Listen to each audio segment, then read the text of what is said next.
يلعب الكرة لريال مدريد عن طريق رونالدو. رونالدو حط الكرة، رونالدو فيها شيء، ترجع الكرة مرة أخرى، خايف على ساقيه كريستيانو، والكرة تمشي خطيرة مرتدة، كونتر اتاك للفريق المحلي.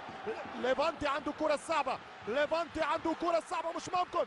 كوني والهدف الأول، الهدف الأول من أرونا كوني، الهدف الأول من أرونا كوني في منتصف الشوط الثاني.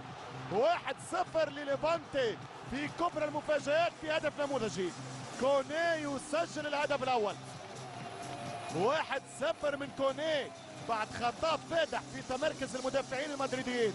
هنا الكرة وهنا الانطلاق وهنا الهدف الإيفواري. 1-0 للاعب كوني أرونا كوني يسجل فيها في دقائق أفضليته. شوف الكرة، شوف كان كونتر اتاك 3-على-3 يحط الكرة ولا واحد يتبع كوني، وهدف بعد خطأ ساذج من الدفاع الريالي. كانوا متفوقين عدديا 4-3، كانوا هما أكثر 4-3 لدفاع الريال، ولكن سوء التمركز. كوني يهرب من الرقابة، يسحب نفسه للخلف، يلعب له الكرة والروتري ورا هي يضربها لقدام ويفتح باب التسجيل. 1-0 ليفانتي.